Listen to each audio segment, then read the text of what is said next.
afternoon and welcome to the People's Voice on VOP Television, where we amplify the concerned stories, perspectives, and voices of Nigerian citizens, shining a spotlight on matters affecting every one of us, you and I.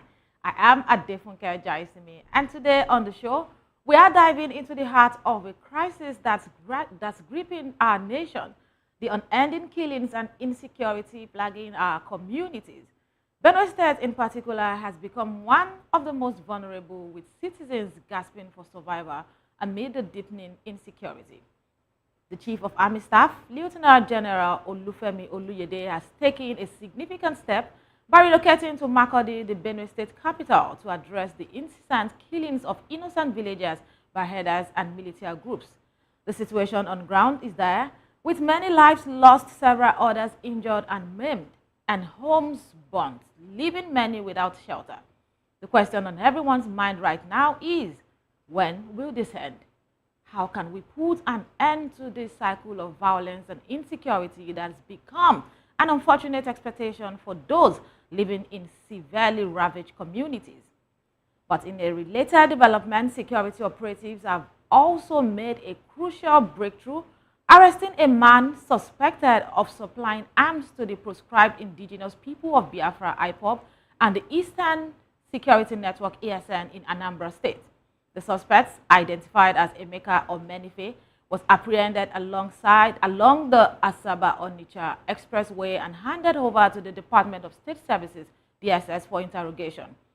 Furthermore, the security operatives intercepted a truck loaded with over 164,000 live cartridges, which were reportedly being supplied to these proscribed groups.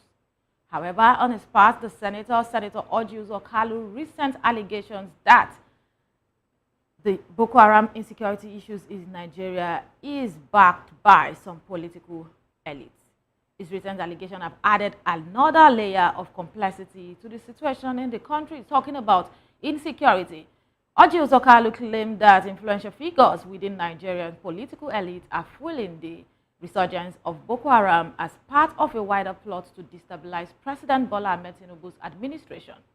If true, this would be a damning indictment of our political system, and this is not even the first time we are hearing stories like this. When Goodluck Ebele Jonathan was president, there were reports of political motivations or political undertone as to the insecurity ravaging the country at the time. And with this coming from the senator, I think it's something that we need to pay attention to. But the question Nigerians need answers to is, if we truly know the root causes of the insecurity ravaging our communities and killing our citizens, our brothers and sisters, our fathers, mothers, children, why aren't we enforcing solutions to fulfill the mandate of governance, which is to originally protect lives and properties? But as we go on break today, we will be taken to the streets to get reactions from Nigerians. We want to hear from them. We want to get their thoughts on the recent media parley by the FCT Minister Nyesom Wike and the response from the People's Democratic Party. We saw the youth leader in the People's Democratic Party responding, among others, and we want you to sit back and be a part of this conversation. Let us know what you think about these topics highlighted so far and some of the reactions on the street. Do well to call us on 090-447-32605 and follow us on social media platforms at VOP TV Live. You can tweet us using the hashtag People's Voice on VOP TV. And on YouTube, we have Voice of the People TV. Kindly hit the subscribe button and let's make our voices heard and shape the narratives that affect every one of us. It's time to go on a break now. We would return stronger as we dissect these issues and more on People's Voice. Please stay with us.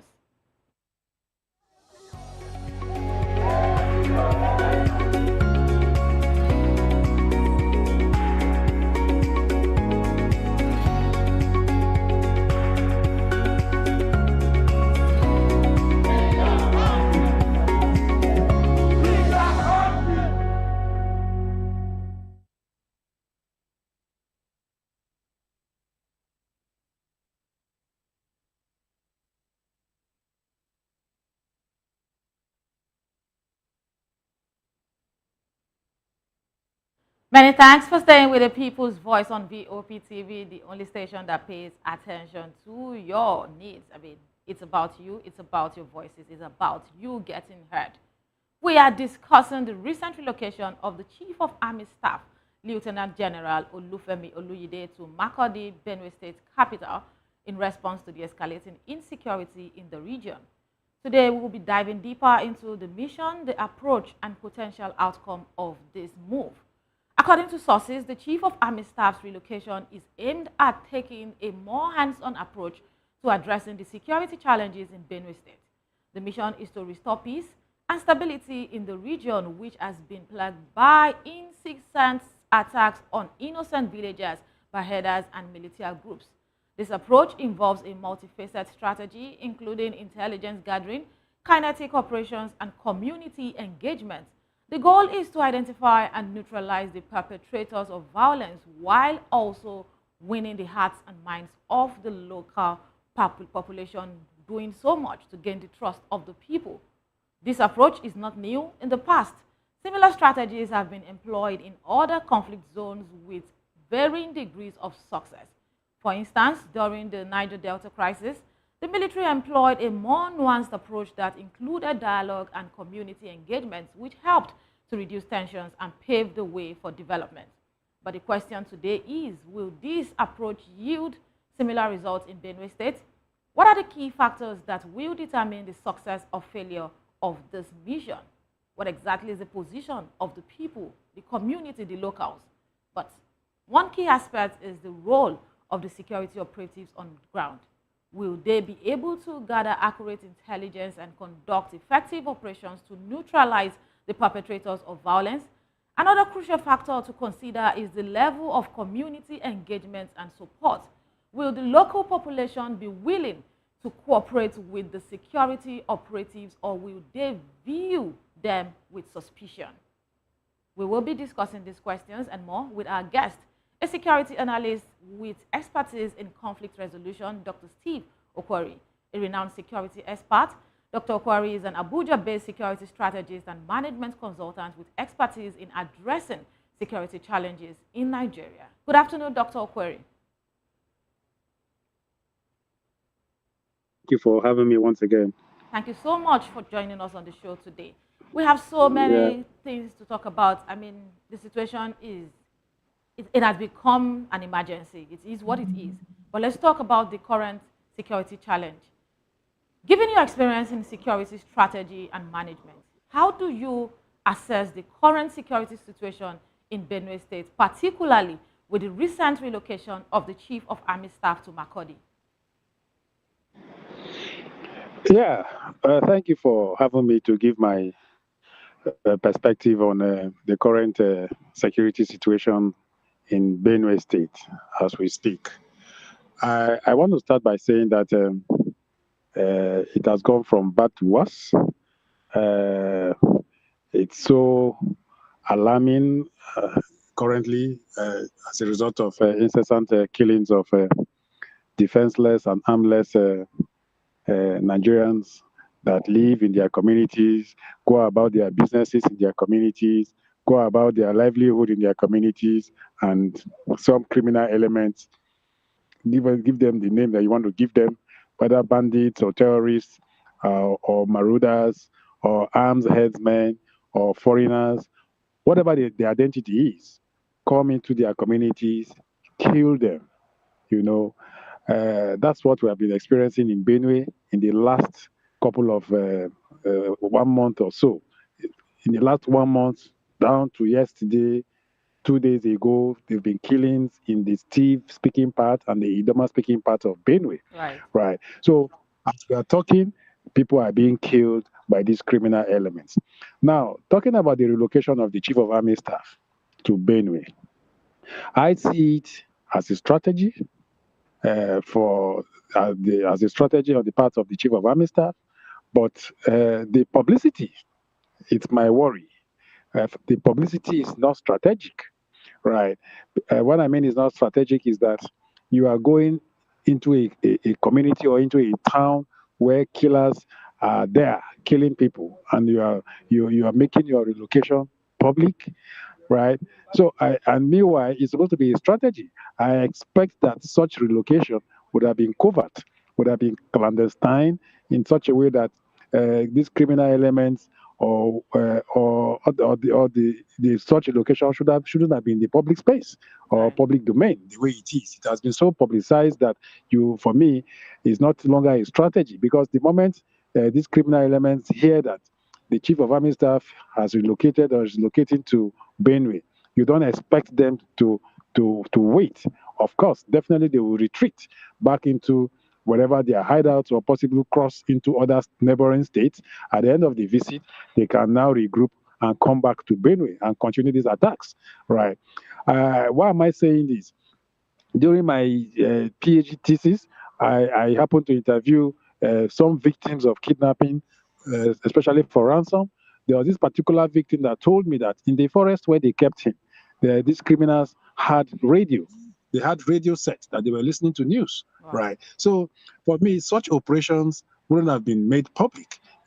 It's better we take these criminals, we take them unaware, rather Right. than letting them know that this is your mission. This is the reason why you are coming to Benue. You are coming after them. You don't expect them to wait for you.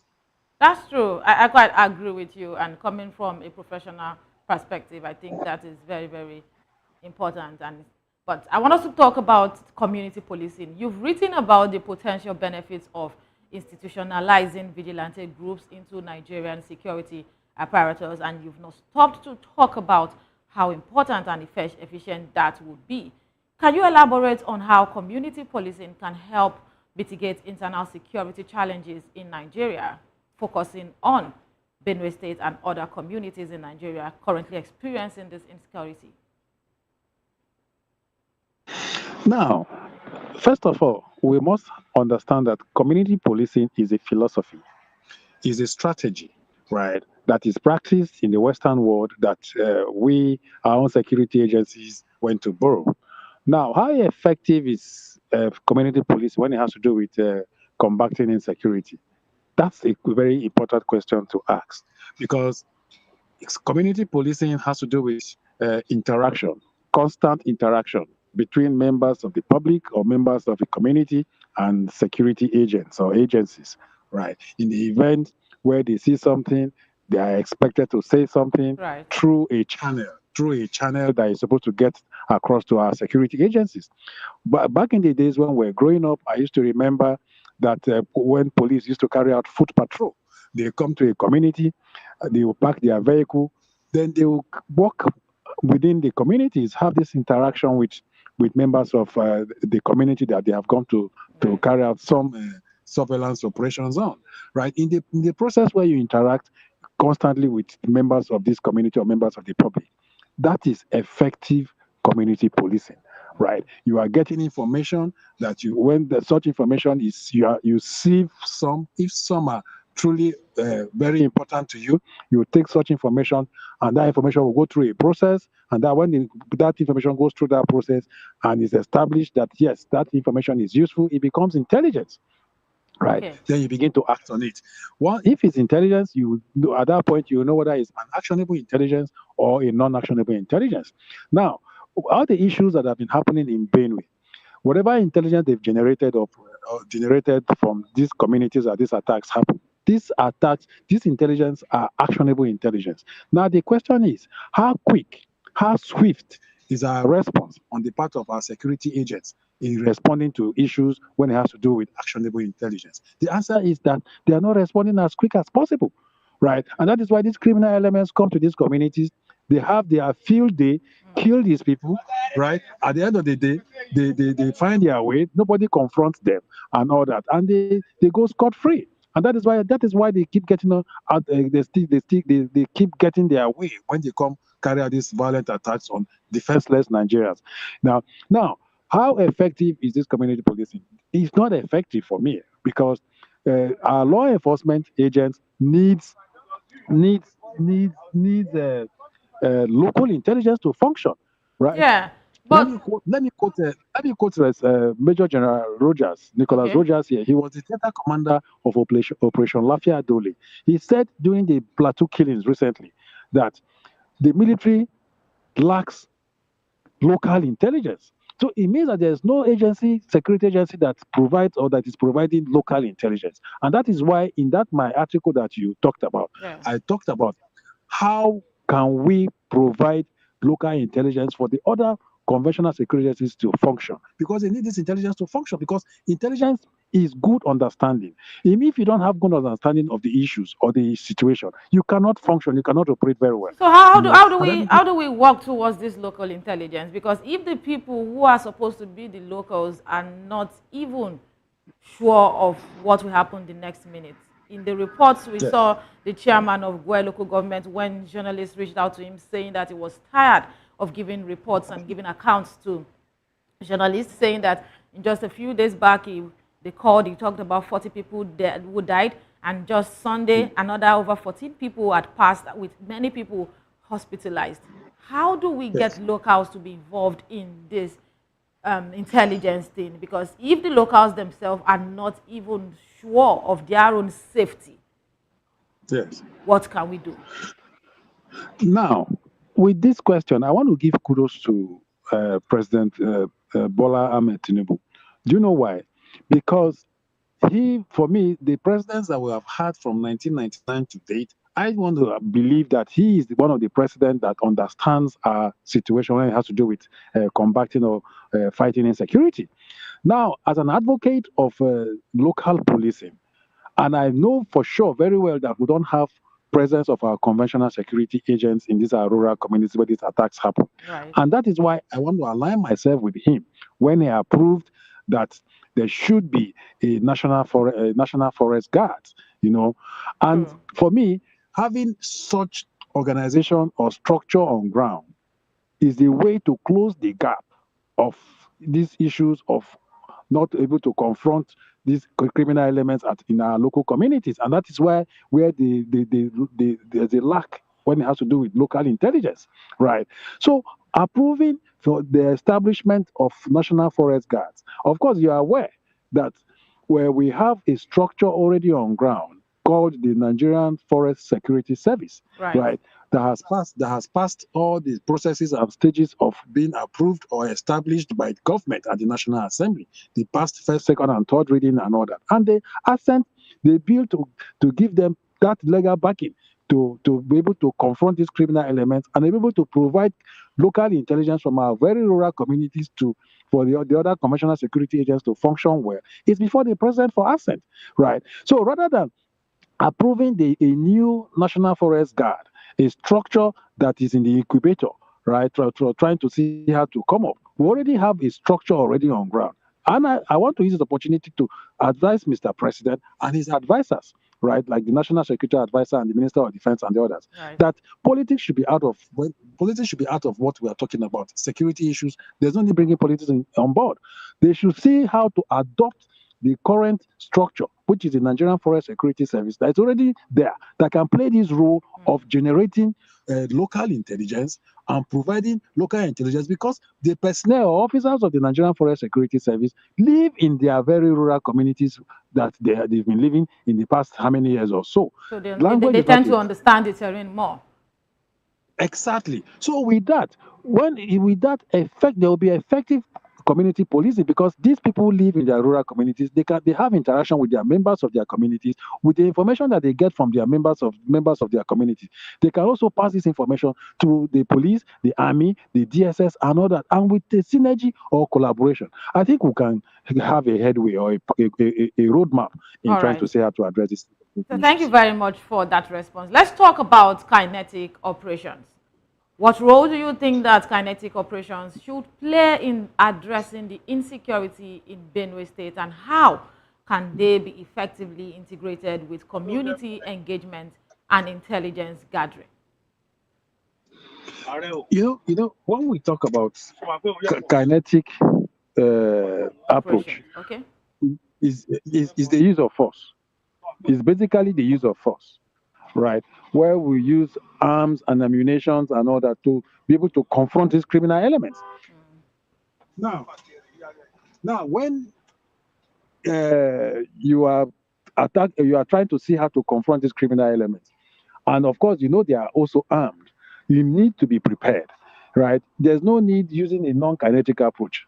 like a soft approach when it has to do with this, because you are already going to confront criminal elements that they are assumed to be carrying more sophisticated arms than Then, you, the yeah, military or the police. true. You know, Right. so you must have to be prepared to be able to confront these criminal elements in such a manner that, right, they won't have an upper hand when it has to do with the battle or operations.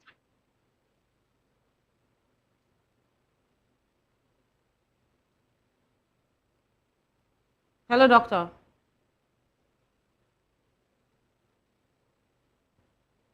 Hello, doctor. Okay, we're having some network glitches there. I guess that's from our guest, but he's still talking about kinetic operations, the role which kinetic operations play in situations like this. And he has talked about the fact that it is important that we go kinetic because of the situation at hand. But it's important to understand how we can address this insecurity, at least in Benue State, where the Chief of Army Staff is right now. How can we effectively address this situation while integrating community engagement and intelligence gathering, as much as this needs to be curbed, this needs to end? The protection of the lives and citizens, innocent citizens, are also very important. But we go on a break now while we try to reconnect with our guest so he can bring more details to us as to how we can do better with security approaches in Nigeria. Please stay with us.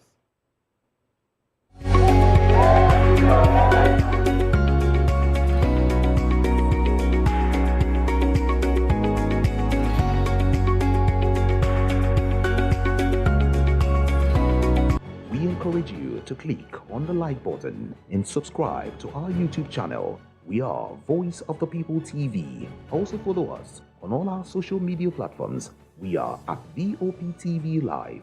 Visit our website www.vop.ng for fresh and trending news. Also watch us live on SLTV channel 264. VOP TV, Voice of the People Television.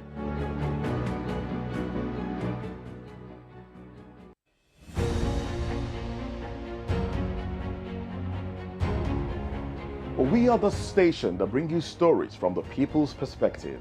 We let your voice be heard. On Political Lens, we bring you deeper insights into happenings within the polity. We create equality of representative opinion and fairness in politics, economic and diverse conversations. Here we bring you breaking news, fresh perspectives, as well as fact-based analysis. Watch our extraordinary shows from the People's Voice, where we get to amplify the stories and concerns of everyday Nigerians to hashtag. To Health Check, where we share practical wellness tips and bring you deep insights from medical professionals. Maritime Frontiers will dissect issues on port operations and more. Every time we talk about sport, it's everything that has to do with sport, from the top to the finish. Just be with us, stay with us all of the time. We give you sporting activities just as you unfold, and that's what we do, and that's why we are called Voice of the People TV, and you already know. We got you all covered. Here, you have more than a voice.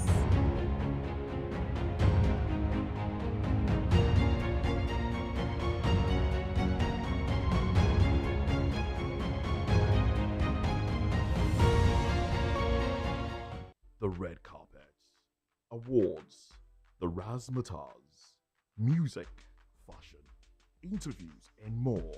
Spotlight on Voice of the People Television. Let's feed you with all the juicy stories in the global entertainment space, bringing you the glitz and glamour as it is hot. Stay tuned to Spotlight, 1 p.m. Monday to Friday. Spotlight on VOP TV. Entertainment like never before.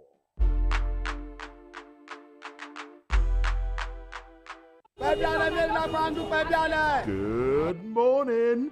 It's the start of a beautiful day. Or start your day right with a healthy dose of news, fun, and inspiration. Join us on VOP this morning for the latest news, trending topics, and uplifting stories to set your day on the right vibe. From news and current events to lifestyle and entertainment, you are covered. VOP This Morning, 8 a.m., Monday through Friday.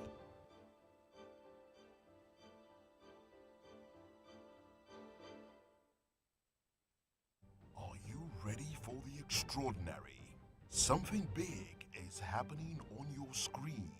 Introducing VOP TV, now streaming on SLTV channel 264. From breaking news to captivating conversations, news analysis, giving you all sides to the story. We break in-depth discussions on the issues that matter, from politics to sports, entertainment, and lifestyle. VOP TV on SLTV channel 264. Join us as we redefine what television means to you. Voice of the People Television, VOP TV. Now you have more than a voice.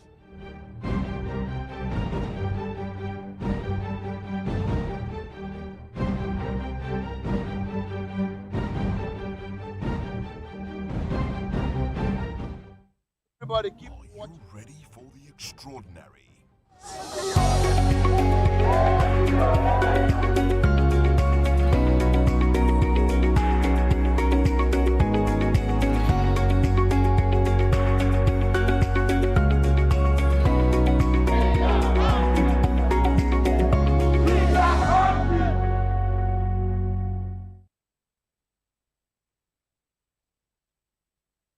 Welcome back to the People's Voice, and I apologize for that technical glitch. That's why I went on that break. But I have Dr. Okweri back on the show. Dr. Okweri, can you hear me now? Very well. Sorry. All right, we were talking about kinetic operations and how can they be effectively integrated with community engagement and intelligence gathering. But let's talk about intelligence gathering now. How crucial is intelligence gathering in identifying and neutralizing perpetrators of violence in Benue State? And what strategies would you, from your professional perspective, recommend for improving intelligence gathering in that region? I like the fact that you said the strategy by the government or the office of the Chief of Army Staff to even make it public that it was relocating to Benue was a no for you. So how crucial is intelligence gathering, and what can you recommend for improving intelligence gathering in the state? Number one, we must have to understand or agree that intelligence is a key ingredient or a key element when it has to do with any operations, especially when it has to do with security or military operations as this type that the Chief of Army Staff is trying to embark on. You must have intelligence, credible intelligence, because if you don't have intelligence, then it means that you are head for failure. Because without intelligence, you can't operate when it has to do with such operations. Because intelligence, just the way I said, is good understanding. Because if you don't have good understanding, it means that you are being led by a blind person. That's the implication. And for them to succeed, as part of the strategy, is that they must have local intelligence. Because they are entering a terrain where they are not familiar with. They are like aliens in this terrain that they are going on or entering. They must need the locals to work with, right? Just the way it's working up in the northeast, especially in the Benue region, where you have civilian JTF. Civilian JTF are locals. They live in these very communities where this military come to carry out military operations. They know the nooks and crannies. They understand the topography, the environment, the forest within their communities. So they must be the one that will lead the military into trying to locate the hideouts of these criminals. So right now, as the Chief of Army Staff is leading the troops into some communities where these attacks or violent attacks are happening, they must have credible intelligence. That intelligence, how will they get it? It's a collaboration between the military and the local community, right? They have traditional rulers in these communities, and they have youth that are able-bodied youth in this community, and that is why I emphasized the Nigerian Forest Security Service, because the personnel or officers of the Nigerian Security Service are former members of the military, former soldiers, former police that have retired, haven't served the country for 35 years or so, that have retired, are members of the Nigerian Forest Security Service. They have traditional rulers from these communities that are also members of the Nigerian Forest Security Service and other community leaders, right? So they know their terrain, they understand their community. So for the soldiers, for that military operations to succeed, they must work hand in hand with them, because they are the ones that will provide the intelligence and tell them, okay, this is where they come from, this is their route, this is the way, this is how they come, this is how they come, they commit the crime, this is how they come, this is how they go, and all that information. They need that information, and the information must come from where? From this local yes, of the community. So intelligence is very key. Just the way I said, is a key ingredient when it has to do with such operations. And to get intelligence, credible intelligence, they must work hand in hand. Now, before embarking on such operations, I want to believe or agree that they must have been in constant communication with members of these communities before. Otherwise, if they're just going in for the first time, I don't think that they will succeed in their operations, because just the way I said initially, they have made the relocation public, and you don't expect these criminals. And don't forget that these criminals have sponsors. Their sponsors are somewhere within the city. Once they get this information, they Tracking the have news and means. following up on updates from the government. Exactly. So they can pass this information to these criminal elements, because some of them are hell bent in making the government of the day not succeed, right? Because we don't know their intention. Because when we are talking about insecurity, left, right, center, the blame goes to the government of the day, right? So some sponsors are somewhere that are trying to see how to give the current administration a bad name in the event where they are failed, or they are failing to provide security for citizens of the country. All and of right. course, it's a constitutional responsibility. Speaking about sponsors, yes, Senator Ojus Okalu has so much to say, but we'll go to that after the break. Let's talk about sustainable security within a minute. What are your thoughts on the long-term sustainability of security solutions in the states, that's Benue State, and what initiatives, what alternatives are available to ensure that security gains are not reversed over time? Now, when we're talking about such operations, we have short-term, mid-term, and long-term, right? Now, in carrying out the short-term operations, that is what the military are doing now, because you need to confront these criminal elements head-on, right? Because there's no need pampering or romancing them as it stands, because lives of people are taken away just like chicken. Even chicken right now has some regards compared to the human lives that have been taken away at their own will, which is unacceptable. Now, all these are things that we need to do as government. What is the problem? Right now, if we are unable to arrest, is a challenge. But if we are able to arrest, then we should know who these criminals are. Because just the way I've said it time to time, number either on your show or some other show, that the identities of these criminal elements are not known. We only hear that they are headsmen, alleged headsmen. They are this and that. In the event where 1, 2, 3, 4 of them are arrested, then we can know where they are coming from, right? They can be interviewed and asked questions. From there, we will know their intention, why they are doing this, what they are doing. Doctor, are you serious? That's the way to go. All of the repentant Boko Haram that we've seen, yes, they've been taken in for rehabilitation, as they say. They've not come out to tell us any of the questions asked, how to trace the source, the bosses, and how they get to perpetrate this evil within a short period of time. So don't you think that it's not something that the government or the security apparatus are willing to do or make public at this time? I want to get your response in about 30 seconds so we can go on a break. My dear, there is no need to hide identities of either the sponsors or these criminal elements, because I have said it times without number that I have never supported the program of where we have repentant Boko Haram commanders or fighters. They should be treated as criminals.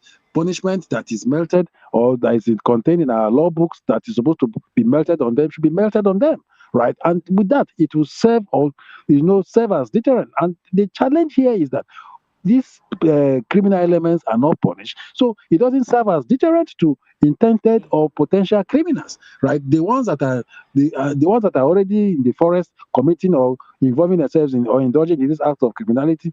It is already is also emboldening them, right? In the event where their colleagues their fellow criminals are arrested, they are pampered, they are kept in a safe place or safe location, treated nicely, and at the end of the day, they are even empowered, either with cash or one thing or the other, and they're looking for a way to see how to reintegrate them into or back into their All right, society. Doctor. This is not yes. All right, thank you very much for your responses on these issues. It's very, very important that we take our security serious in this country. And I understand the part of not serving as deterrent when you get to even absorb repentant Boko Haram, like they call them, and you say that you are rehabilitating them. Then what are you telling people that have been victims of those people? But we need to go on a break now. When we return, we'll talk about the recent interview where Senator Outrage Kalu actually made some revelation as to political elites being responsible for the consistent insecurity in Nigeria. Please stay with us.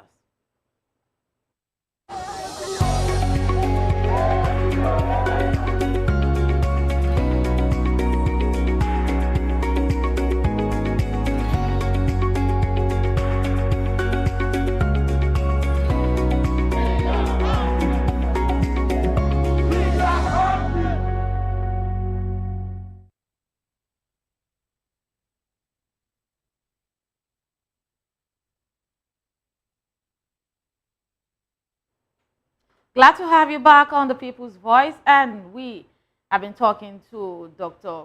Steve Okori speaking about security situation in Nigeria. But it's time to shift the discussion to Senator Outrage Kalu's recent interview on insecurity in Nigeria. The Senator Outrage Kalu, a former governor of Abia State and current representative of Abia North in the Senate, has raised concerns over growing insecurity in Nigeria. He alleges that some members of the political elite are supporting Boko Haram in a plot to destabilize President Bola Ahmed Tinubu's administration. Some key points from Senator Kalu's interview are politically motivated insecurity. Senator Kalu believes that the recent resurgence of Boko Haram is not just a security failure, but a politically driven effort to weaken the government.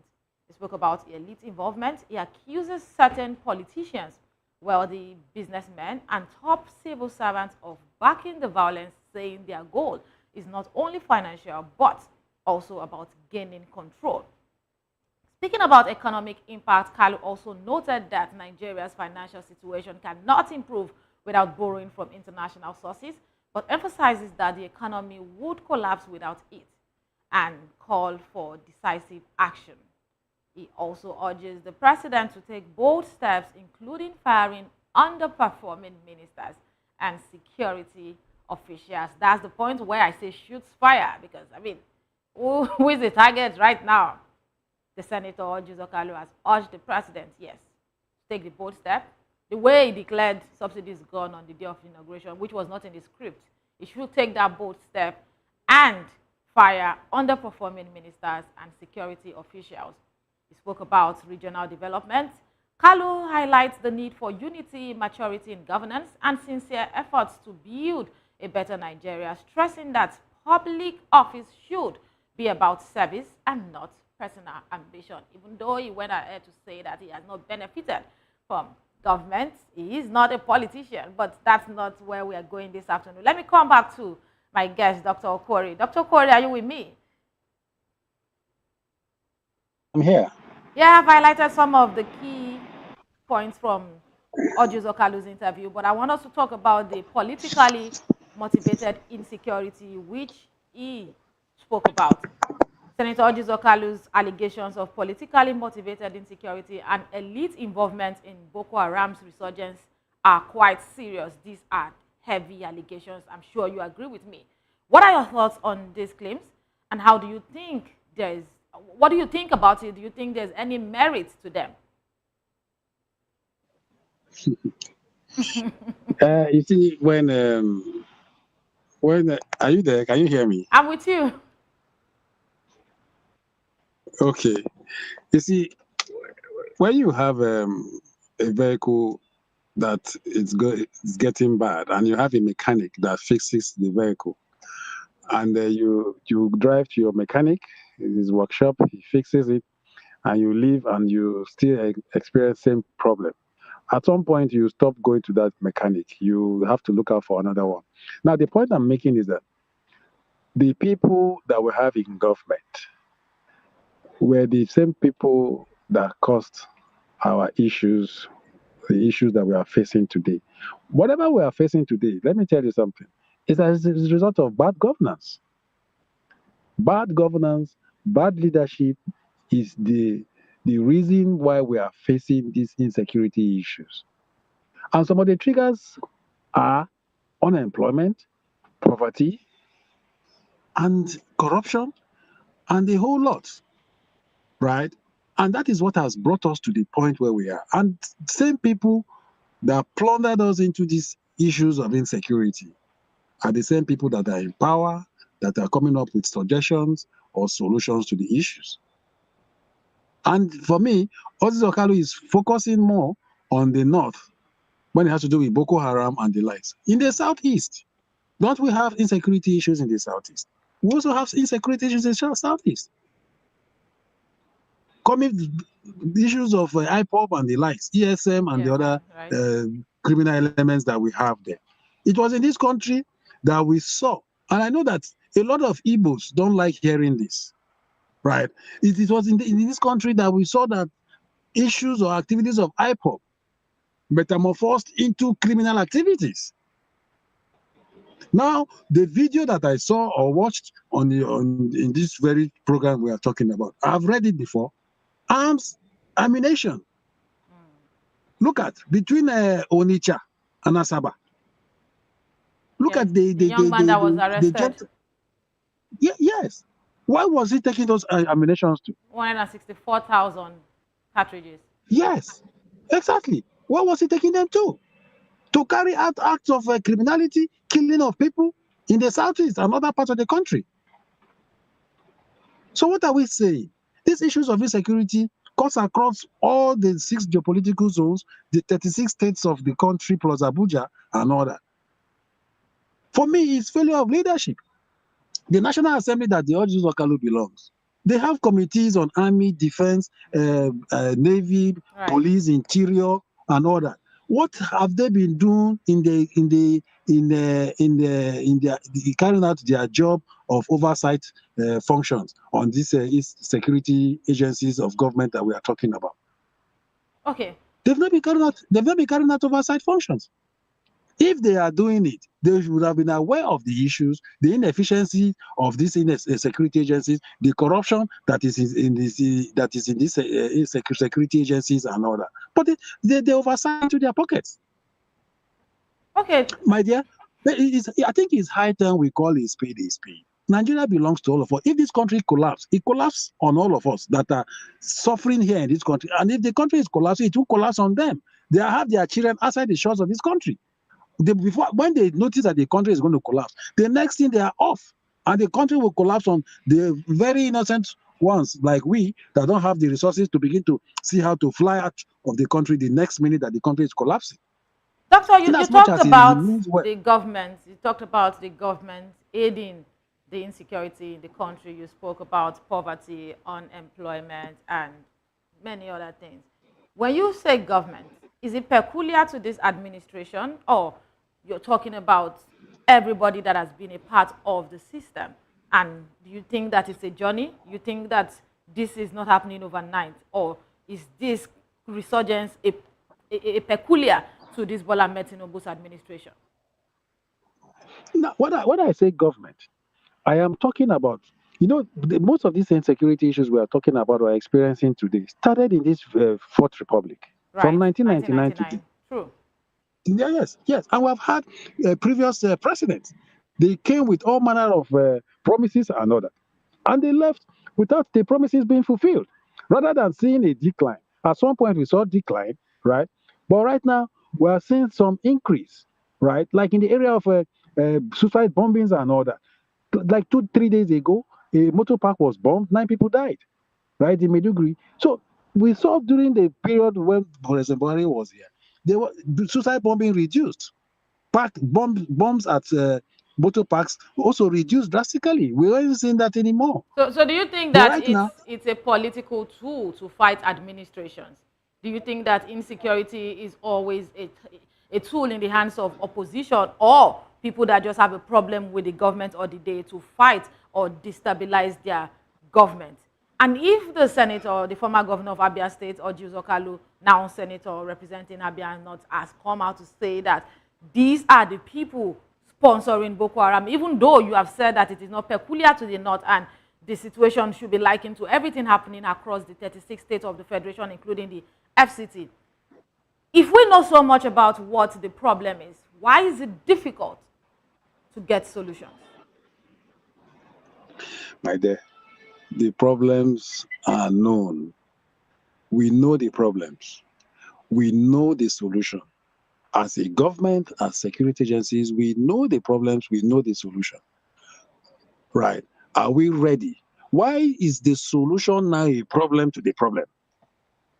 I don't know if you understand what I'm saying. Yeah. Why is the solution to the problem has now become a problem?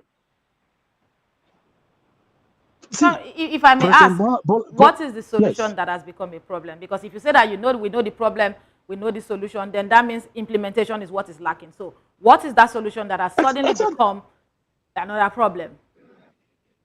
No, you see, all this has to do with the political will. We feel that there are some persons that are untouchable. And we have stories that some of these people that you feel are untouchable are behind some of these issues that is happening in the country.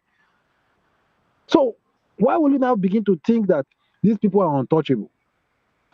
For instance, the mining activities that we have in this illegal minings that we have in this country that has come up with a lot of banditry activity that has led to people being killed in some communities and all that. We know the people that are behind this. They are refusing to mention names. They are refusing to shame these people. So are you telling me that we don't know the solutions to all these problems? We know the solutions. But are we ready to carry out these solutions to the problems that is confronting us today as a country? I think I will still throw that question to you because of time. Given your expertise in security strategy, we know the solution, but there is the problem of political will. What do you think, or what do you suggest is the most effective way to address these root causes of insecurity in Nigeria? And on the part of the government and stakeholders, what do you think should be done in finding a lasting solution? Lasting solutions to the issues that is confronting us today. We must, number one, have the 3 tiers of government to be functional. The local government system, and that is why I want to commend Tinubu for that, trying to see that there's local government autonomy. Because if the local government if the 3rd tier, which happens to be the local government, is not functional, we cannot have a headway. And also trying to see that there's a local structure on board the security architecture of this country, right? So that these insecurity issues that we're experiencing in our local communities can be tackled and intelligence can be provided by this very local structure that Tinubu is looking at. Because he knows that our conventional security agencies don't have their presence in our rural communities, right? Now, going forward, we must tackle these issues with integrity. Integrity is doing what is right when nobody is watching you. How many people do we have in leadership position that are being paid with taxpayers' money, that are doing the job or failing in their job and are being paid with taxpayers' money? All right, Dr. Corey, we have to go. There's never enough time to talk about the security issues in Nigeria. But I must say thank you so much for sharing your insights with us, myself and our audience. Thank you so much, sir. Thank you for inviting me, Adi. All right, to our guests, join us next time on People's Voice on VOP TV for more discussions on issues shaping Nigeria as we continue to follow up on these stories. My name is Adefunke Jarisemi, and I strongly believe in this project, Nigeria. Nigeria will be great again. Good afternoon.